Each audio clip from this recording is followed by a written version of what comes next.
Hello students, మనం ఈ వీడియోలో job opportunities for marine engineering గురించి తెలుసుకుందాం. So central government job opportunities ఎలా ఉంటాయి, స్టేట్ గవర్నమెంట్ జాబ్ ఆపర్చునిటీస్ ఎలాగుంటాయి, అలాగే ప్రైవేట్ కంపెనీస్లో జాబ్ ఆపర్చునిటీస్ ఎలాగుంటాయి, అలాగే what are the different job roles, మీరు చేయాల్సిన జాబ్ రోల్స్ ఏమిటి, అలాగే మీకు కావాల్సిన స్కిల్స్ ఏంటి, వీటన్నిటి గురించి తెలుసుకుందాం. స్కిల్స్ అనేవి చాలా ఇంపార్టెంట్ డియర్ స్టూడెంట్స్. మీరు ఒక ఆర్గనైజేషన్లో సస్టైన్ అవ్వడానికి, హయ్యర్ పొజిషన్స్కి వెళ్ళడానికి, అలాగే ఇంక్రిమెంట్స్ తెచ్చుకోవడానికి కూడా ఈ స్కిల్స్ అనేవి చాలా ఉపయోగపడతాయి. ఓకే, ఫస్ట్ అసలు ఈ మెరైన్ ఇంజనీరింగ్, ఓషన్ ఇంజనీరింగ్ వీటన్నిటికీ సంబంధించి ఈ మెరైన్ ఇంజనీర్స్ ఏం చేస్తూ ఉంటారు మీ అందరికీ తెలుసు. షిప్స్ బిల్డ్ చేయడానికి, అలాగే సబ్మెరైన్స్ బిల్డ్ చేయడానికి, అలాగే నేవల్ ఆర్కిటెక్చర్, సో మన కోస్టల్ రీజియన్స్లో మనకు కావాల్సిన బేసెస్, నేవల్ బేసెస్ కన్స్ట్రక్ట్ చేయడానికి వీటన్నిటికీ ఈ మెరైన్ ఇంజనీర్స్ అనేవాళ్ళు చాలా హెల్ప్ఫుల్ అవుతారు. సో ఈ మెరైన్ ఇంజనీర్స్కి అనేది చాలా నాలెడ్జ్ ఉండాలి సముద్రంకి సంబంధించింది. అలాగే మనకి ఇండియన్ నేవీలో కూడా, అలాగే కోస్ట్ గార్డ్లో కూడా మీకు మెరైన్ ఇంజనీర్స్ని రిక్రూట్ చేసుకుంటూ ఉంటారు.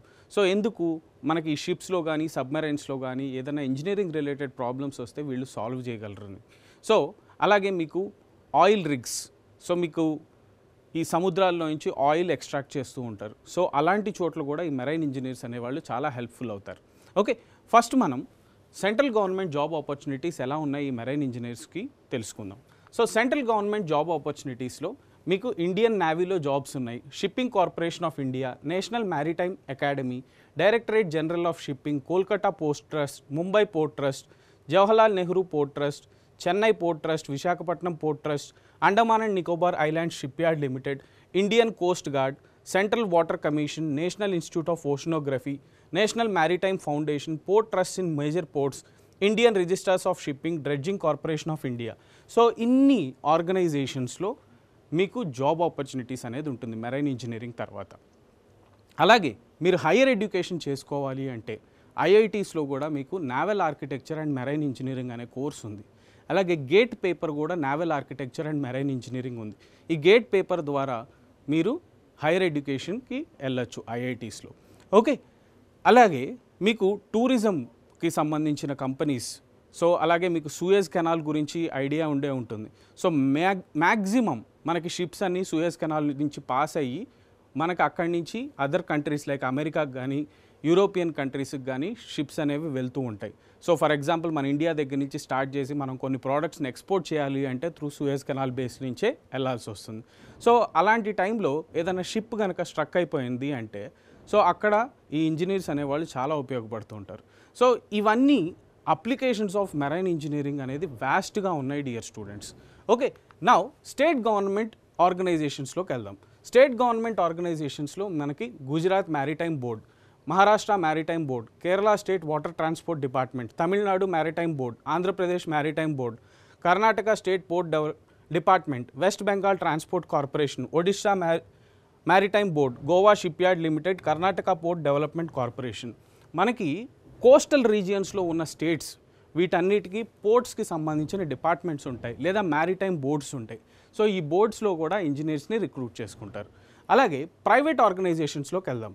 ప్రైవేట్ ఆర్గనైజేషన్స్, అసలు ఈ ప్రైవేట్ కంపెనీస్ మెరైన్కి సంబంధించి ఏం చేస్తూ ఉంటాయి? Exports and imports. మీరు చూస్తే కాస్ట్లీ కార్స్ కానివ్వండి, వేరే కంట్రీస్లో ప్రొడ్యూస్ అయిన కార్స్ ఇవన్నీ ఇండియాకి తీసుకురావాలి అనుకోండి, త్రూ షిప్సే తీసుకొస్తూ ఉంటారు.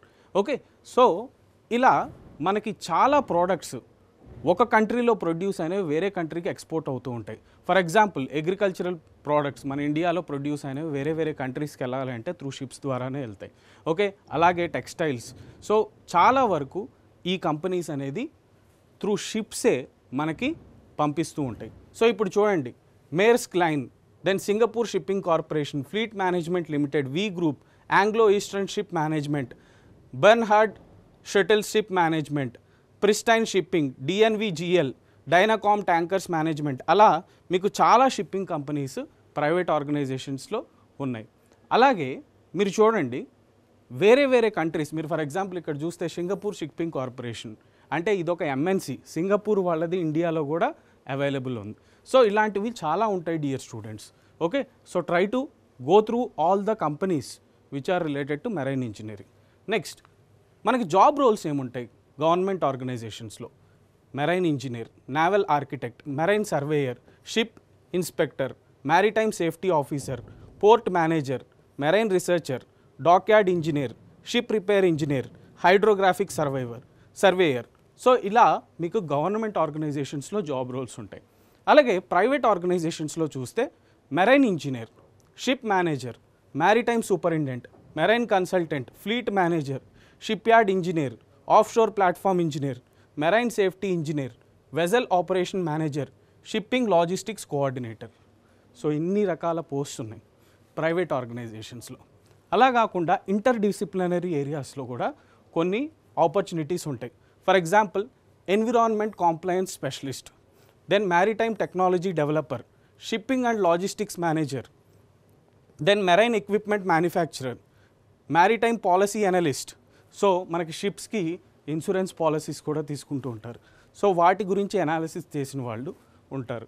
Then supply chain manager in maritime logistics, technical consultant for marine equipment, R&D engineer in maritime technology, project managers for marine engineering projects. మనకి ప్రాజెక్ట్ మేనేజర్స్ చాలా ఇంపార్టెంట్ అండి. ఎందుకు ఇంపార్టెంట్ అంటే మనం కొంచెం డీవియేషన్ ఏదైనా వచ్చింది అనుకోండి, మనం ఈరోజు డెలివరీ చేయాల్సింది 2 రోజుల తర్వాత డెలివరీ చేసామనుకోండి వేరే కంట్రీకి, చాలా కోట్లల్లో నష్టం వస్తుంది. ఫర్ ఎగ్జాంపుల్ ఇందాక మనం మాట్లాడుకుంటున్నప్పుడు సూయజ్ కెనాల్ గురించి చెప్పాను. సూయజ్ కెనాల్లో ఒక షిప్ బ్లాక్ అయిపోయింది. సో ఆ షిప్ బ్లాక్ అవటం వల్ల కొన్ని వేల షిప్స్ వెళ్ళలేకపోయినాయి ఆ పాసేజ్ గుండా. సో ఒక 4-5 రోజులు చాలా తీవ్రమైన కృషి చేసి ఆ షిప్ని ఆ బ్లాక్లోంచి తీయటానికి జరిగింది. సో ఆ టైంలో కొన్ని లక్షల కోట్ల రూపాయలు నష్టం జరిగింది ఈ షిప్పింగ్ కంపెనీస్కి. సో ఇలాంటివన్నీ ప్రాజెక్ట్ ఇంజనీర్స్ అనేవాళ్ళు చాలా జాగ్రత్తగా చూసుకుంటూ ఉండాలి. సో మనకి డెలివరీ ఆన్ టైం అవుతుందా లేదా, సో మనం ప్రాపర్గా ప్రొడ్యూస్ చేస్తున్నామా లేదా, సో ఇవన్నీ చాలా important. Then marine risk assessor. So ఇవన్నీ క్రాస్ సెక్టర్ రోల్స్ అనమాట. Okay, or you can say interdisciplinary related roles. Then skills ఏమేమి కావాలి. సో ఇక్కడ చూడండి, knowledge in marine engineering principles, proficiency in ship design and stability analysis, then operation and maintenance of marine propulsion systems, then engineering of marine power plants and auxiliary systems. నేను మీకు చెప్పాను సబ్మెరైన్స్లో కానీ షిప్స్లో కానీ power అనేది చాలా crucial. ఎందుకు అంటే మనకు అక్కడ నైట్ టైం ట్రావెల్ చేసేటప్పుడు లైటింగ్ అనేది ఉండాలి, లేదంటే చాలా ప్రాబ్లం అవుతుంది. సో ఈ power plants and auxiliary systems, familiarity with maritime safety protocols and regulations, data analysis and interpretation in marine systems, critical thinking and problem solving abilities, then project planning and organizational skills, environmental impact assessment for marine operations, economic evaluation of marine engineering projects, proficiency in marine engineering softwares. So softwares untaya marine engineers వాళ్ళకు కూడా అంటే ఉంటాయండి. So AutoCAD, NAPA, ship constructor, Rhino ఇలాంటి కొన్ని softwares marine engineers నేర్చుకుంటే మంచి మంచి job opportunities ఉంటాయి. Then understanding of marine hydrodynamics and fluid mechanics, knowledge of marine materials and corrosion protection techniques. So మనకి షిప్స్ ఎక్కువ శాతం సాల్ట్ వాటర్లో లేదా నీళ్లలో ఉంటూ ఉంటాయి. సో కరోజన్ అనేది ఇన్ఎవిటబుల్. సో దాన్ని కరోజన్ నుంచి ప్రొటెక్ట్ చేయడానికి మనం ఏం చేయాలి, సో అలాంటివన్నీ తెలుసుకున్న వాళ్ళకి మంచి మంచి శాలరీస్ ఉంటాయి. Okay right dear students, all the very best.